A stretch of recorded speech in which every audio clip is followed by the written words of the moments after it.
Boa noite, senhora. Boa noite, senhor. Muita coragem e, mais do que isso, muito sangue no olho para a gente começar a semana, porque as lutas estão todas aí, ou no nosso terreiro, ou no nosso quintal, ou no nosso jardim, ou na nossa lavanderia. E é por isso que nós estamos aqui, firme e forte, para lutar a batalha do dia a dia. E como lutar as batalhas do dia a dia e ter êxito? Sabendo que não estamos sozinhos no mundo. Nós só estamos aqui porque nosso irmão está aqui, nossos pais, nossos vizinhos, nossos colegas de escola, aquele padre que nos batizou, o pastor que nos dá conselho semanalmente. A única razão do ser humano comandar o planeta é porque nós somos múltiplos. Então, quando a gente se lembra que a nossa existência só faz sentido quando ela rebate na existência do nosso semelhante, o mundo começa a fazer sentido e é bem aí que está o coração da nossa esperança.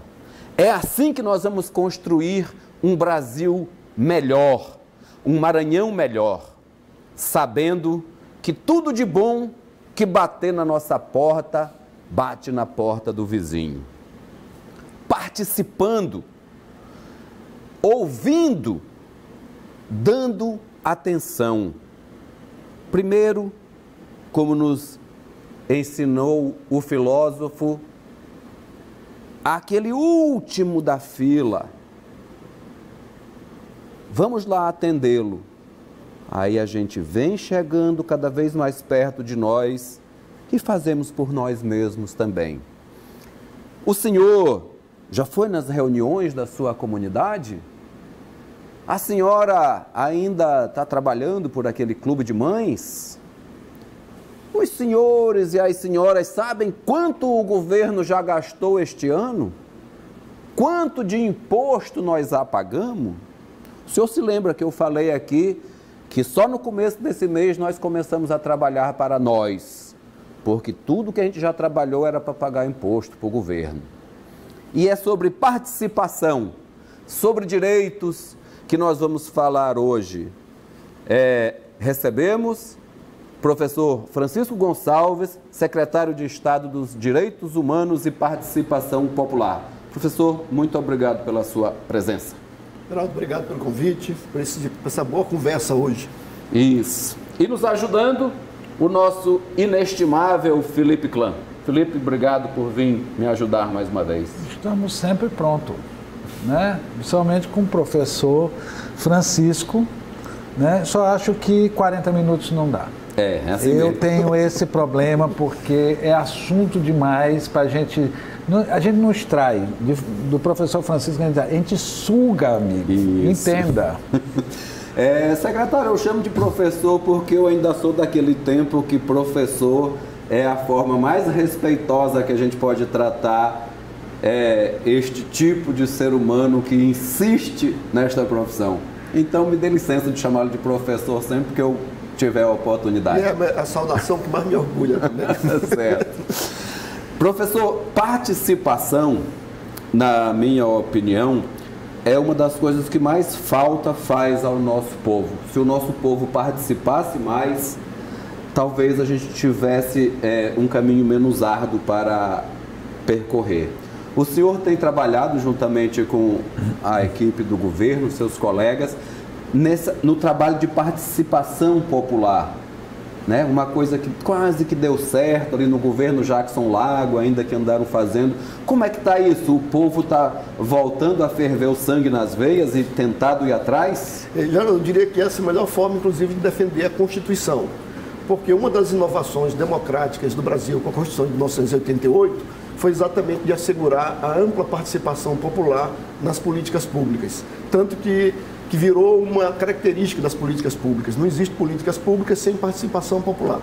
Só que as pessoas participam de conselhos, participam de sindicatos, participam de conferências de direitos e muitas vezes as pessoas não participam do principal, que é a discussão do orçamento público.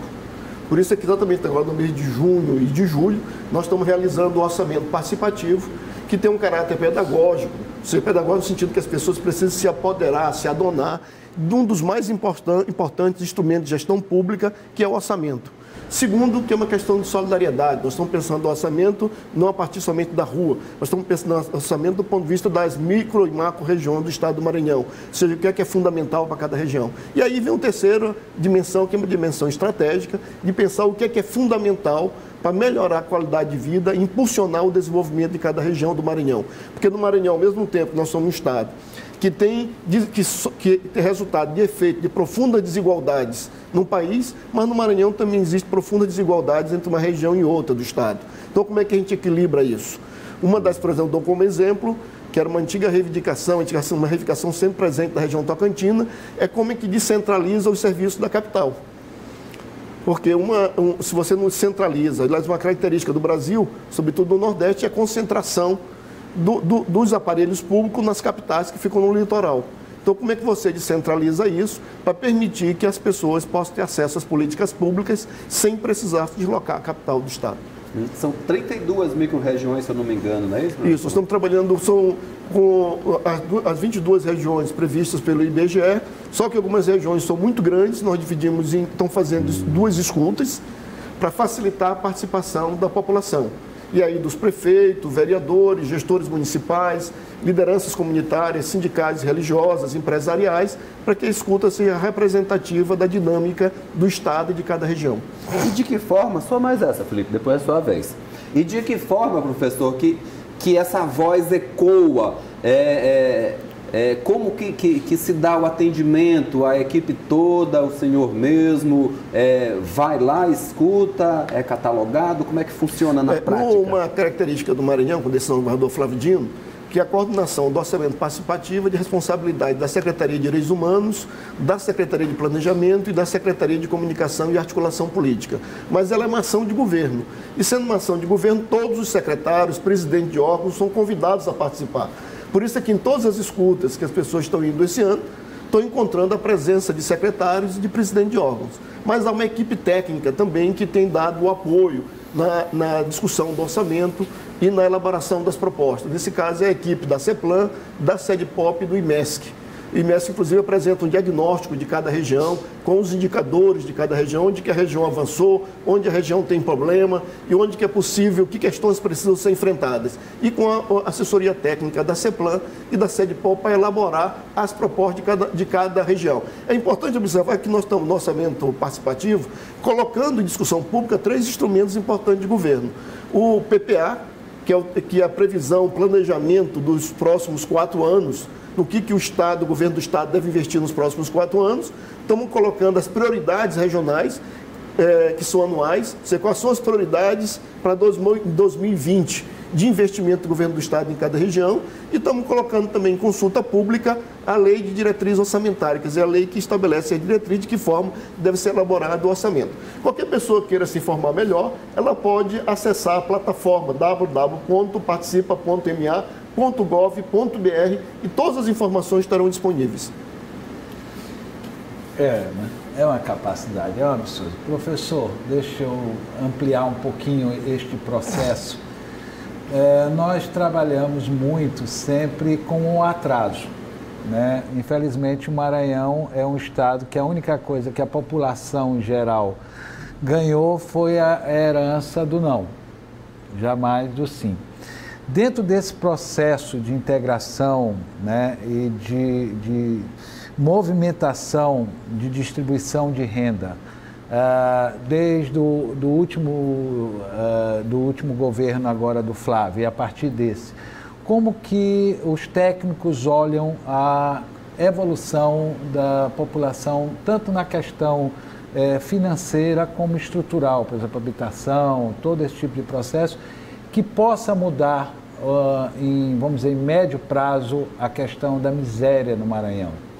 Felipe, eu costumo brincar dizendo que um governo como o do Flávio, na verdade, ele não trabalha com um orçamento, ele trabalha com 3 orçamentos, que é o orçamento do que não foi feito, o orçamento do que precisa ser reparado e o orçamento do que precisa ser feito, ou seja, o governo dele.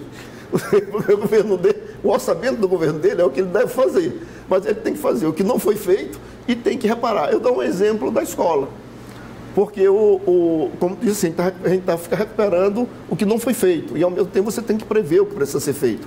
O exemplo das escolas. O governo está reformando e readequando todas as escolas de ensino médio do Estado.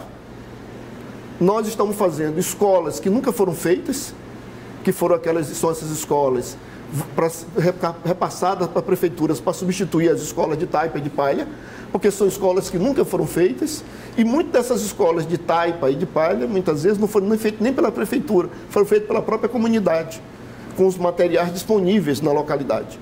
E terceiro, nós estamos fazendo o que precisa ser feito, que são a abertura de escolas em tempo integral, são as escolas técnicas regionalizadas, é uma nova universidade no Maranhão, como é uma SU, e a abertura de novas vagas. Então, só nesse exemplo da educação, a gente mostra o que não foi feito, o que precisa ser reformado e o que precisa ser feito.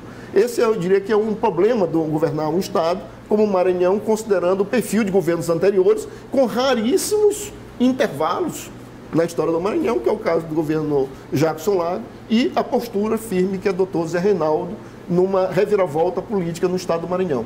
Então, nós temos um déficit muito grande, e esse déficit atinge todos os indicadores do Maranhão, na área da saúde, da educação, do saneamento básico.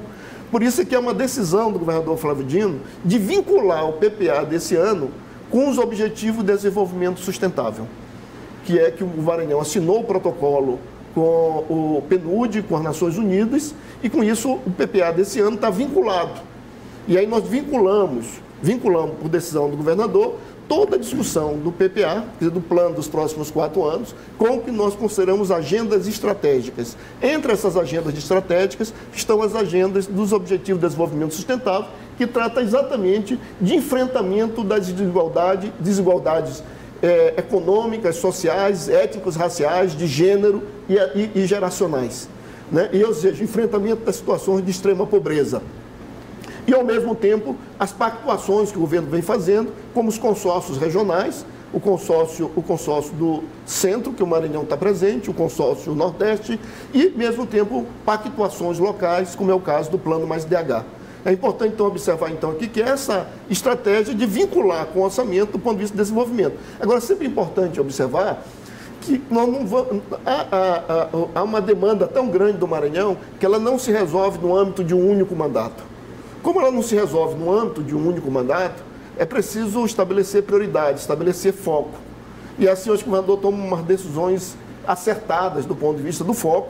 Eu queria citar algumas como exemplo. Uma delas, investimento em educação, porque lá tem um impacto geracional. Ou seja, nós estamos criando oportunidades no estado do Maranhão do ponto de vista de qualificação, de qualificação de recursos humanos, mas de oportunidade de estudo para as pessoas. Eu sempre gosto de citar esse exemplo de educação porque eu considero estratégico qualquer governo que enfrenta desigualdade, que são investimentos na educação infantil. E aqui, por exemplo, eu lembro que havia sempre um debate, que é um debate falso, que se devia investir menos em ensino superior e mais em educação infantil. Ora, nós temos que investir mais em educação infantil e mais no ensino superior, né? Então, é buscar o devido equilíbrio. Então, investimento junto com as prefeituras no investimento infantil, no que se refere à infraestrutura e assessoramento, o investimento no ensino médio, com a readequação das escolas, melhor salário para professores, aparelhamento das escolas, quer dizer, garantir condições de ensino-aprendizagem. O terceiro, que são os investimentos na rede estadual de escola técnica em tempo integral, tanto transformando escolas da SEDUC em escola em tempo integral, como criando uma nova rede, que são os IEMAs. E quinto, a abertura de novas vagas na universidade pública. Nós somos o único estado que criou uma nova universidade, a UEMA Sul, exatamente estimulando novas dinâmicas regionais, que não pode ser como centro motivador apenas a capital, mas fortalecendo outros polos econômicos, polos culturais, polos científicos e tecnológicos no estado, a exemplo de Imperatriz, mas exemplo de outras cidades do Maranhão. E quinto, investimento em ciência e tecnologia. Hoje o Maranhão, se nós considerarmos proporcionalmente, o Maranhão é o estado do país que mais investe em ciência e tecnologia através da FAPEMA. E mais ainda, com uma iniciativa importante de apoiar a pesquisa de ponta nas universidades, e com isso ajuda a consolidar a rede dos programas de pós-graduação no Maranhão. Investimento em ciência e tecnologia nas escolas de ensino médio. esse é um aspecto importante para estimular desde cedo a formação de cientistas, de pesquisadores. Muitos desses meninos e meninas que participam hoje de programa de iniciação científica nas escolas de ensino médio, muitos deles se transformarão no futuro em grandes pesquisadores, em grandes cientistas. E mais ainda, o intercâmbio cultural. Qualquer país do mundo a gente tem que promover o intercâmbio, dar o exemplo da China, do Japão e de outros países que possibilitaram que sua juventude pudesse interagir com a juventude de outros países e, ao mesmo tempo, com os espaços de ciência e tecnologia. Me parece que são questões importantes do ponto de vista de uma política firme de enfrentamento das desigualdades. Dou esse exemplo aqui, mas também dou os exemplos na área da infraestrutura no Maranhão. Os investimentos hoje do governo na infraestrutura não só aquecem a indústria da construção civil no nosso estado e mantém com isso algum nível de empregabilidade no Maranhão, mas mantém também a possibilidade da criação de novas dinâmicas econômicas no estado. Eu me lembro que quando iniciou o governo, municípios que ficavam completamente isolados no período da chuva. Completamente isolados no período da chuva. Então, quer dizer, esses investimentos do governo do estado para nas rodovias e estradas vicinais, ela precisa também ser acompanhada dos investimentos do governo federal no que se refere às BRs, para evitar que se cometa erros, como cometeu uma deputada recentemente, e dizer que uma BR era responsabilidade do governador Flávio Dino, enquanto que a BR é responsabilidade do governo federal e o governo do estado é responsabilidade das MAs e os municípios, das ruas, avenidas e estradas vicinais. Mas mesmo assim o governo do estado tem colaborado com as prefeituras para investimento em vicinais importantes e também em programas de rua, como o programa Mais Asfalto. Então os investimentos em infraestrutura são fundamentais para redesenhar o mapa rodoviário do Maranhão. E isso é importante para a mobilidade de pessoas e mobilidade de negócios. Outra questão que eu disse que é importante do ponto de vista de enfrentamento das desigualdades, que é a questão de redesenhar o mapa da saúde no estado do Maranhão. Não só um mapa de redesenhar do ponto de vista das relações entre Estado, município e federação, mas redesenhar do ponto de vista do atendimento da população no que se refere à média e alta complexidade. Há um esforço importante do governo do Estado de regionalização da média complexidade e, ao mesmo tempo, um esforço importante de ampliação da alta complexidade. Para que a gente rompa uma lógica que predominava no Maranhão, era que dizer que o melhor hospital era o aeroporto. Ou então o deslocamento de populações atrás de serviços básicos para Belém, Teresina ou São Luís. Então, com isso, a regionalização da média complexidade ela é importante para garantir condições adequadas de atendimento, agilidade de atendimento às pessoas. Vamos fazer, professor, uma paradinha e voltamos já já aqui com o secretário de Direitos Humanos, Francisco Gonçalves. Voltamos aqui com os analistas. Hoje recebemos o secretário de Direitos Humanos e Participação Popular, Francisco Gonçalves. Professor, uma coisa que me aflige muito pessoalmente, que é um dos flagelos desse Estado, principalmente a gente esquecendo o Brasil colônia e o início da República, e partindo ali da década de 60, um flagelo do Maranhão é a questão de terras. Semana passada, os meninos do Fórum Carajás, eu não pude ir dessa vez, só para citar como exemplo, fomos lá no Buriti, o antigo Buriti de Inácio Vaz, lá no povoado Carrancas, Felipe. É isso. Está lá o Vicente, que é o único proprietário que resistiu, com o sojeiros rodeando ele e botando motoqueiro para ficar vigiando o Vicente para ver qual é a roça que ele está plantando. Chico, nem muriçoca tem mais na casa de Vicente, porque o veneno está expulsando. Aquele monte de borboletinha que ficava atentando a gente no pé do fogão, lá na cozinha, quando a gente ficava lá atrás, acabou. E assim como o exemplo lá de Carrancas, e o Vicente vem ganhando na justiça tudo que ele vem pleiteando, porque ele está certo, ele está há 15 anos na terrinha dele. Nós temos aqui em Alcântara aqui a instalação de 2 grandes projetos aqui que estão em andamento, que é o Porto de Alcântara e a base de lançamentos, e ali uma série de área quilombola, de área de populações tradicionais. Nessa questão da terra, professor, em que nível nós estamos? Nós estamos começando a passar segurança para as pessoas, a organizar isso? Geraldo, essa pergunta é importante porque muitas vezes há uma confusão entre as atribuições do Estado e da União, do governo federal e do governo estadual. Isso. E muitas vezes também há uma confusão entre o papel do executivo e o papel do judiciário. Isso. E muitas vezes as pessoas atribuem responsabilidade ao executivo, que é a responsabilidade do judiciário. Né? E essa confusão ela tem uma origem que é simples de explicar.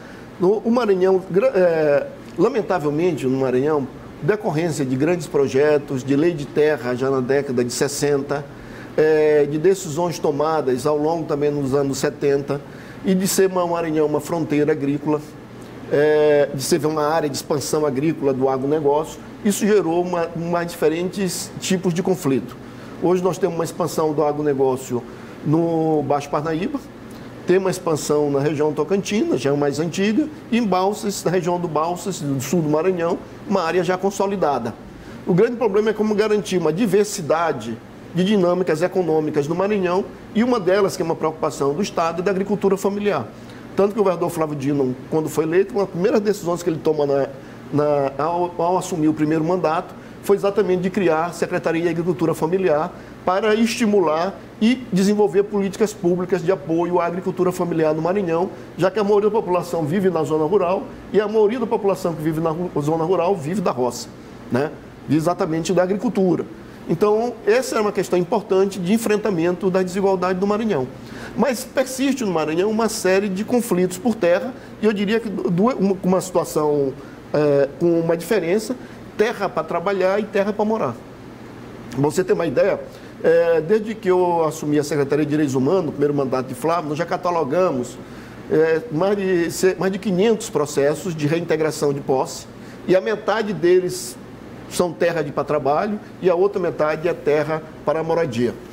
A maior parte desses processos não se encontram mais, como antes, na zona rural, no interior do estado, no continente. A metade desses processos de reintegração de posse se localizam na ilha de São Luís. E a maioria deles no município de São José de Ribamar. E por que São José de Ribamar? Porque São José de Ribamar é uma área de expansão urbana no estado, na ilha, em que há uma pressão da população por terra para morar. E é uma área uma área de sítios, de loteamentos antigos e de ocupações antigas e recentes. Então, um quadro que se agrava ainda mais, que a expansão dos conflitos de terra no interior do estado, no continente, ela se dá contra populações tradicionais e populações que já moram há décadas ou há séculos em determinadas áreas, e que envolve população negra, população ribeirinhas, populações tradicionais. Isso criando um conflito social grave. Por isso é que o governador cria a Comissão Estadual de Prevenção e de Combate à Violência no Campo, exatamente para que possa mediar conflitos e reduzir, com isso, a violência na zona rural. Mas é importante observar que ocorreu nos últimos anos um processo de judicialização dos conflitos no campo. Ou seja, que as pessoas passaram, quando há um processo firme de regular o uso da polícia militar, e a polícia militar, com o comando tendo uma posição firme do ponto de vista que a polícia militar cumpra a sua atividade legal, e não como ocorreu no passado, de um uso indevido da força policial, isso também força a judicialização dos conflitos, que é um aspecto positivo do papel das forças da segurança pública. Essa judicialização dos conflitos expressa nesses números que eu falei. Nos últimos anos, mais de 500 processos de reintegração. O que ocorre é que os juízes precisam observar nos processos de reintegração as questões sociais, mas também observar o que diz o Código de Processo Civil, das audiências públicas, de ter a presença da Defensoria Pública, do Ministério Público, e esse é um aspecto importante do ponto de vista da aplicação da justiça. Ora, quando há um processo de reintegração de posse, que se esgotou todos os processos de mediação, quem determina a reintegração não é o governo do Estado. Quem determina a reintegração é um juiz ou Tribunal de Justiça. E o que o juiz ou o Tribunal de Justiça faz é solicitar o uso da força policial para acompanhar o oficial de justiça. Para evitar qualquer tipo de violação de direitos, ao criar a Comissão Estadual de Prevenção e Combate à Violência no Campo, o governador determinou que em qualquer ação de reintegração de posse, a Polícia Militar deve observar o Manual da Ouvidoria Agrária. Do mesmo modo, também, a Corregedoria do Tribunal de Justiça estabeleceu procedimentos, inclusive a questão da observância do Manual da Ouvidoria Agrária. Então, a polícia vai ali para dar segurança oficial de justiça e ela não pode fazer nada além do que foi estabelecido pelo juiz na sua decisão de reintegração. Agora, o que eu acho grave, como secretário de Direitos Humanos, tem duas questões que eu considero bastante grave em processo de reintegração de posse. É que quando você reintegra comunidades tradicionais e é determinado a destruição das casas, das lavouras, você já tomou uma decisão que não é preliminar, é definitiva. Não tem volta. Porque, quando eu digo assim, o pessoal vai reclamar mais do que se tudo foi destruído, se todos os seus direitos foram violados. O que me parece que é uma decisão abusiva do ponto de vista de direitos, com excessivas decisões de reintegração de posse, antes de analisar o mérito da questão. O mérito da questão. Então, me parece que essa é uma questão que precisa ser discutida. E discutida francamente com o sistema de justiça, com os operadores de justiça e tudo mais. A outra coisa que me preocupa e me chama a atenção são reiteradas decisões judiciais em que o juiz termina a sentença dizendo assim, que o secretário de Direitos Humanos se abstenha de tomar qualquer decisão sobre esse caso. Olha, o que o juiz está dizendo é então que o secretário de Direitos Humanos não pode exercer sua função de secretário de Direitos Humanos, inclusive de dizer que precisa ser levado em conta as questões sociais. Ou então o juiz que decide que se o secretário de Direitos Humanos não tomar essa atitude, será multado em 50 mil reais por mês. Ora, eu não recebo nem isso por mês. Como é que eu vou pagar uma multa de 50 mil reais por mês? Então, me parece que precisa se considerar que o papel do secretário de Direitos Humanos é este papel incômodo mesmo, e dizer que a Constituição precisa ser respeitada, e dizer que o Código de Processo Civil precisa ser observado, que o Ministério Público precisa participar do processo, que a Defensoria Pública tem que estar presente, e que aquele lavrador, aquela lavradora, tem direito de defesa e tem que ir um advogado para defender. E que eu diria que o ideal é que o juiz visitasse as comunidades, que a juíza visitasse as comunidades, que não se olhasse somente aos papéis, mas que olhasse para a cara das pessoas, das crianças, que olhasse para a roça que está ali plantada, que olhasse para o tamanho da mangueira, porque o tamanho da mangueira vai dizer o tanto de tempo que as pessoas moram ali, que olhe para o cemitério dos pais, dos avós, dos tataravós enterrados ali, que olhe para a pequena igreja que está ali, que vai ser destruída. Me parece que olhar para essas coisas, que não é um documento, mas são os monumentos que testemunham a permanência das pessoas nas suas terras. Tem que olhar, inclusive, para esses documentos saídos de cartórios, às vezes em papel novinho. Esse principalmente. Você queria falar? Não, Felipe, pode ser depois? Olha eu ali, acho, tá? eu acho que a gente faz mais uma paradinha e volta já já. De volta com os analistas, hoje recebemos o secretário de Estado de Direitos Humanos e Participação Popular, Francisco Gonçalves. Bem que você falou, Felipe, 40 minutos não vai nada aqui. Mas eu estava me lembrando que o professor Francisco tem este detalhe de que é professor de comunicação do Departamento de Comunicação da Universidade Federal. Então, Felipe, vamos falar um pouco destes últimos dias aí, que o pau que rola é fake news para cá, fake news para lá.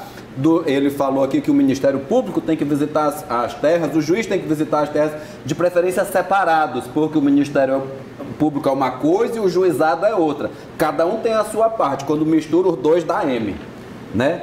M de não matará, sem querer lembrar o poema do Gregório de Matos. Então vamos falar de Bolsonaro, do governo. Falar de Bolsonaro é uma beleza, mas vamos aproveitar, né, dentro desse processo todo aí, que é de uma riqueza imensa, acho que o professor vai concordar comigo, o Brasil vive um momento único, entendeu? Em que o equivocado, talvez, seja mais uma lição de amadurecimento, né? Porque nós temos esse problema que tudo nosso tem que ser imediatista. Nós temos uma nova Constituição de 20 e poucos anos e queremos, professor, que as coisas estejam consolidadas e que apareçam os salvadores.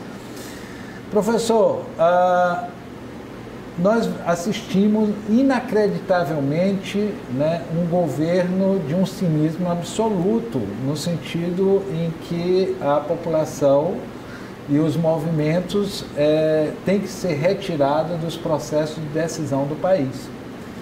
Ao mesmo tempo, nós assistimos às instituições, né, sendo utilizadas para que ideologicamente ou financeiramente ou estruturalmente se tomem de conta do poder desse país. Isto é uma transformação que o país merece passar, ou isto realmente é um golpe em andamento para que se consolide uma vertente conservadora dos homens que sempre dominaram o país e que não aceitam essa pluralidade política? Eu diria que, se nós pegarmos os últimos acontecimentos no Brasil, do meu ponto de vista, eles revelam claramente um golpe em curso no Brasil. Eu digo em curso porque esse golpe tem se dado por etapas. E é um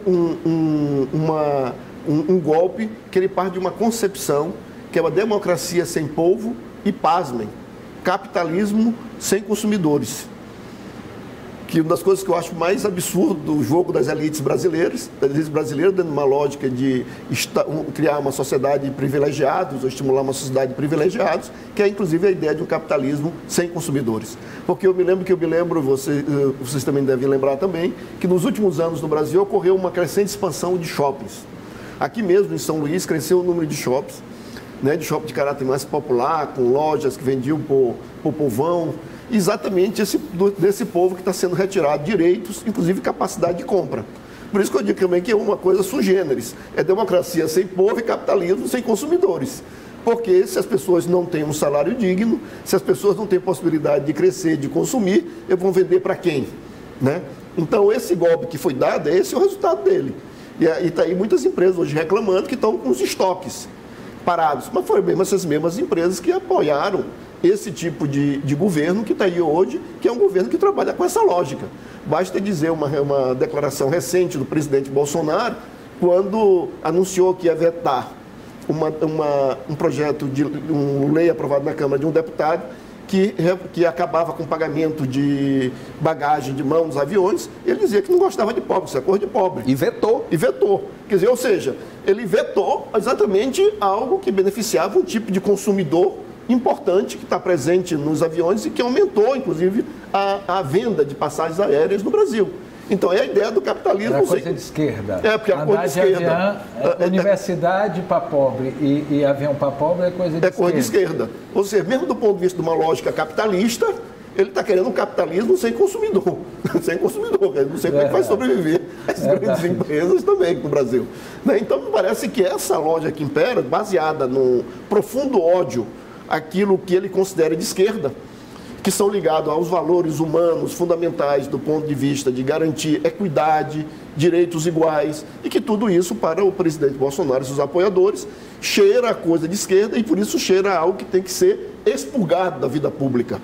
Por isso, me parece uma questão bastante grave essa visão do governo Bolsonaro, que é uma visão que alimentada numa cultura de ódio, e mais ainda, além de uma cultura de ódio, o que está sendo revelado hoje pelo site Intercept e outros, numa fraude. E uma fraude gravíssima, porque coloca em xeque a legitimidade do Poder Judiciário no Brasil, né? E da clara separação de poderes, que é uma base fundamental do princípio republicano. Ou seja, que se vê ali é um juiz, que ao mesmo tempo ele é juiz, ele é promotor, ele é delegado, é advogado de acusação, conselheiro, você está diante de um justiceiro. E o juiz não é um justiceiro. Ou seja, aí nos coloca diante de uma situação mais grave, que é importante indagar. Não se constrói nenhum país, nenhuma nação democrática e soberana a partir de justiceiros e milicianos. Né? Então, essa é uma questão grave que está posta hoje no Brasil. Então, me parece que essa questão toda, ela possibilita um debate. Um debate sobre exatamente, primeiro, que projeto nós temos de nação, que essa é uma questão importante. Quando a gente vê o presidente da República saudando a bandeira americana, a gente tem que se perguntar, então, o projeto de nação. Né? Segundo, que é projeto de inclusão. Não tem como pensar, e é um absurdo querer separar desenvolvimento econômico e desenvolvimento social, mesmo numa sociedade capitalista, porque é a articulação em desenvolvimento econômico e desenvolvimento social que possibilita a existência de consumidores em larga escala. Né? para diferentes margens de produto, de acordo com a capacidade de renda, mas inclusive possibilita a existência desse número grande de shoppings.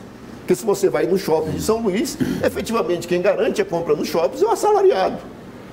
Não é a elite que garante. A elite vai comprar em Miami. Vivemos, inclusive, num país que é muito interessante. Aqui se parcela de 10, 12 vezes. Você está não existe Miami, isso no exterior. Não existe no exterior e ninguém volta reclamando. Né? E é uma transferência de dinheiro absolutamente imenso. O brasileiro, na sua grande maioria nos Estados Unidos, não faz, professor. E aí, concordando com o senhor, não faz o turismo, né? Que normalmente o pessoal vem para conhecer as belezas. Não, nós fazemos o consumo mesmo, o turismo de consumo. E ninguém reclama. É uma verdadeira loucura. Professor, a gente está vivendo aí Só antes de eu fazer essa pergunta, eu queria lembrar que os donos dos grandes laboratórios de remédio, né, deveriam abrir os olhos, porque os banqueiros estão querendo tomar um dos filões dele, né? Porque o dinheiro da aposentadoria, Felipe, nós que cuidamos de nossas mães idosas, você que cuidou perfeitamente bem até recentemente, a gente sabe que toda a pensão, professor, nem dá para comprar todos os remédios. Exatamente. Então, quando o banco tomar definitivamente a previdência, quem vai se dar mal são os grandes laboratórios de remédio. Aliás, um dos negócios que mais cresceu no Brasil foram as redes de farmácia. Exatamente. O negócio que mais cresceu no Olha Brasil, aí, o povo os velhinhos não vão ter mais nem dinheiro para comprar remédio, que vai tudo para o banco. Destruir a base do sistema previdenciário do Brasil, você, na verdade, vai criar um país de velhos pedindo esmolas. Que nem está acontecendo no Chile. E em outros países, com o modelo de previdência que adotaram lá. E, ao mesmo tempo, você vai retirar do mercado de consumo uma parcela significativa da população que consumia determinados produtos, um deles, os produtos farmacêuticos. O remédio. A minha mãe, a metade da pensão é para pagar o plano de saúde, a outra metade remédio. Aí a comidinha, a roupinha, a gente tem que se virar. Mas, professor, a última pergunta, antes da gente ir para nossas brincadeirinhas, é sobre essa questão do Sérgio Moro. O site da Intercept está divulgando essa relação entre o Ministério Público Federal e o juizado, e está havendo uma guerra de comunicação. Agora a briga está ali, é na comunicação, é quem tiver mais poder de divulgar. Você não acha, Felipe, a sua versão da coisa? Essa guerra de comunicação é perigosa para nós? Eu diria que ela é importante para abrir um campo do contraditório no espaço público no Brasil. Será que todo mundo vai ter voz, professor? Eu diria que eu não tenho eu particularmente não tenho uma certa ilusão em relação à pretensa democratização das redes sociais. Porque havia uma expectativa de que com as redes sociais criariam um espaço, uma ágora, um espaço livre de debates. O que ocorre é que mesmo as redes sociais também elas são apoderadas pelo mercado.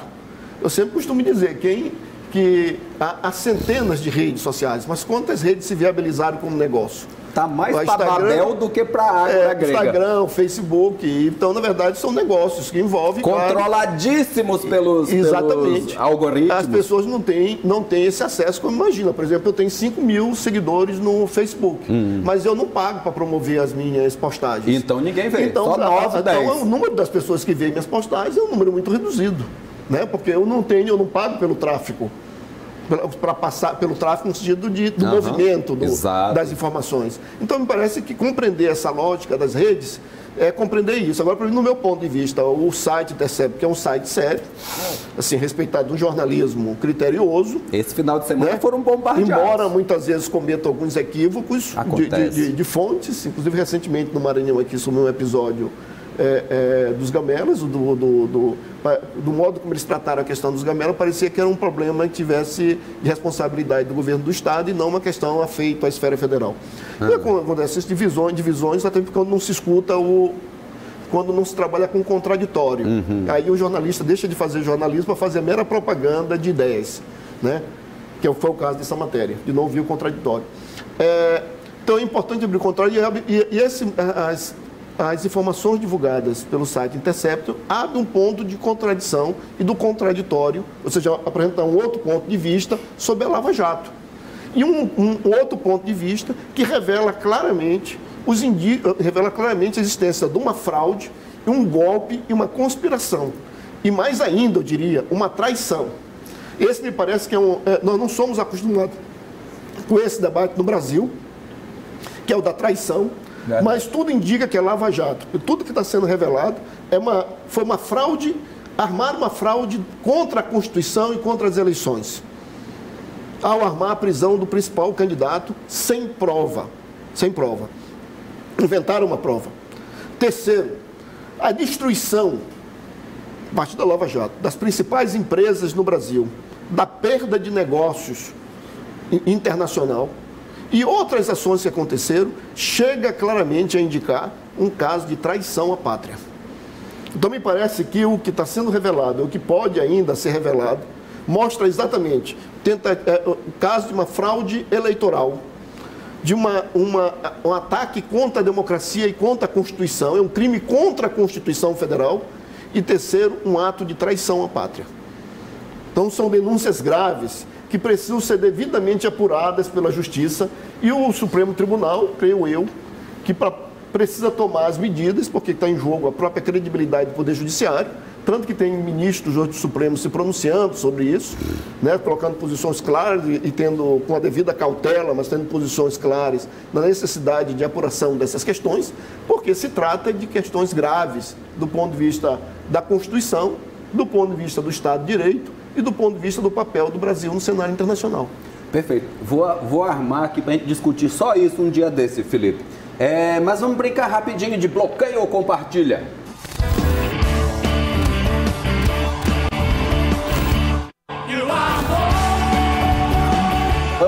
Vamos ver o que Felipe colocou aí. Vamos ver, bota o primeiro. Olha, não metam o meu nome nessa história. Primeiro nome. Tá aí, ó, por falar em The Intercept, o senhor Glenn Greenwald. O homem mais amado pela CIA. Compartilho e recomendo. O senhor acha que é um homem sério? Eu acho que é uma pessoa séria e vamos ser francos, né? O presidente da República disse que o Brasil estava aberto aos norte-americanos. Tem que dar. Ele aceitou o convite do presidente do Brasil. Segundo nome. Tá aí, ó. O senhor citou ciência e tecnologia algumas vezes. O senhor bloqueia ou compartilha o astronauta e ministro Marcos Pontes? O ministro Marcos Pontes, eu diria que o campo da ciência e da tecnologia do Brasil, veja bem a diferença que eu vou fazer aqui, que eu considero importante. Nós estamos lidando do Ministério da Ciência e Tecnologia. O Brasil, como professor universitário, eu creio que o Brasil reúne hoje cientistas excepcionais que poderiam contribuir decisivamente com o desenvolvimento da ciência e da tecnologia do Brasil. E, lamentavelmente, por conta do perfil do governo, não são chamados. Bloqueio. Bloqueadíssimo. Quem falou uma coisa parecida, recebi aqui uma figura que eu tive a honra e o prazer de conhecer, que foi o professor Sidney Chalhoub. Esteve aqui com a gente, está dando aula em Harvard agora, enfim. Terceiro nome.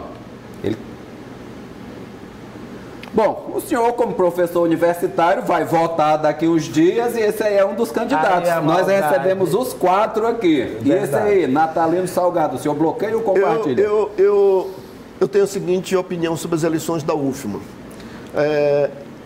O cenário criado pela eleição de Bolsonaro nos remete à volta do final da ditadura militar, em que não há garantia de que o presidente da República respeite a consulta universitária e nem há garantia de que o presidente da República escolha o melhor nome.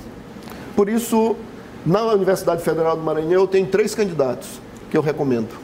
Eu recomendo o voto no professor Ridvan, que é o diretor do Centro de Ciências Exatas, um professor de uma trajetória acadêmica excepcional, respeitável. Eu recomendo o voto no professor João de Deus, que é o candidato apoiado pela reitora Anaí Portela, que, claro, como toda reitora, enfrentou muitos problemas em sua gestão, sobretudo no tempo das vacas magras, mas manteve o leme da universidade, evitou crises na universidade, e uma reitora que demonstrou saber dialogar com a comunidade universitária. E eu defendo o voto no professor Webson Madeira, né? Embora o professor Madeira seja muito crítico em relação às posições que eu defendo, mas faz parte do jogo democrático. Então eu diria, se nós queremos uma eleição para avançar na UFMA, nós temos que colocar na chapa três pessoas que têm assumido publicamente a defesa da universidade pública. Respeito o professor Natalino, fui adversário dele, e acho que quando você entra numa disputa, a primeira tarefa sua no trato com o adversário é respeitá-lo. Então, respeito o professor Natalino, ele tem uma história como professor universitário, como gestor público, e assim não tem por que destratá-lo, mas eu tenho uma posição política em relação às eleições, então nesse sentido bloqueio. Mas foi bonito isso aí, Felipe. A gente devia tirar aquele barbudo da terra plana e botar Francisco Gonçalves como ministro das Relações Exteriores. Para finalizar, vamos ver se tem um bem bacana aí. Esse aqui eu quero saber a sua análise dele. O seu bloqueio compartilha o presidente da Câmara de Deputados, Rodrigo Maia. Só um minutinho. Sim. Essa foto, nós que somos fotógrafos, essa foto, como sempre, você só escolhe foto canalha dos caras. É a mais representativa do Como é o nome daquele cara referente. do Batman? Como é o nome? Robin. Não, aquele que é inimigo do Batman. Coringa. A cara do Coringa. Prefiro a mulher gata. No caso do presidente da Câmara, eu tenho um outro ponto de vista, que ele trata da questão do mesmo modo como, embora eu tenha uma opinião, eu fui claro em dizer, como professor, no que eu penso com ciência e tecnologia, como gestor público, eu tenho clareza bastante que nós temos que dialogar com todos os gestores federais. O governo Bolsonaro foi eleito, embora tenhamos diferenças políticas e diferenças enormes do ponto de vista da política de interpretação do Brasil, mas eles têm responsabilidades federais, nós temos responsabilidades estaduais, como foi recentemente o seminário que foi promovido aqui no Maranhão, com a presença do ministro de Ciência e Tecnologia, que apresentou para todos os participantes qual era a posição do governo federal sobre a questão de Alcântara. Então ele tem a legitimidade dele como ministro e com o papel dele. Certo. No que se refere ao presidente da Câmara, eu considero que nós temos hoje um jogo bastante complexo no Brasil, bastante complexo, que é importante manter o diálogo com os diferentes poderes. Acho que o presidente da Câmara, embora também tenha uma posição política bastante diferente da minha, ele tem um papel importante no cenário nacional como presidente da Câmara.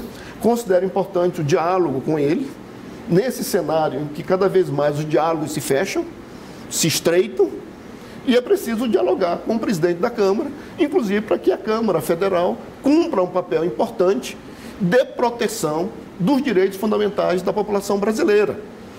Assim como o Senado tomou uma série de decisões importantes na comissão de Justiça, de Constituição e Justiça, revertendo decisões do presidente Bolsonaro, que se referia à questão das armas e outras decisões. Me parece que o presidente da Câmara tem uma posição importante. Então eu diria que assim, é preciso compartilhar o diálogo com o presidente da Câmara. Muito bem. Professor, muito obrigado. E se tiver um espaçozinho na agenda, peça para os colegas ligarem e venham aqui falar mais. Vamos, dona Tássia, que está aqui nos bastidores, toma conta da minha agenda de comunicação. Queria agradecer, eu acho que é um importante espaço de diálogo. E eu, como eu disse, assim, o diálogo bom é aquele diálogo que garante o contraditório e os analistas diante desse debate polêmico, contraditório, que é salutar a democracia. Obrigado você também, Felipe, por me ajudar mais uma vez. Estamos aqui sempre à disposição.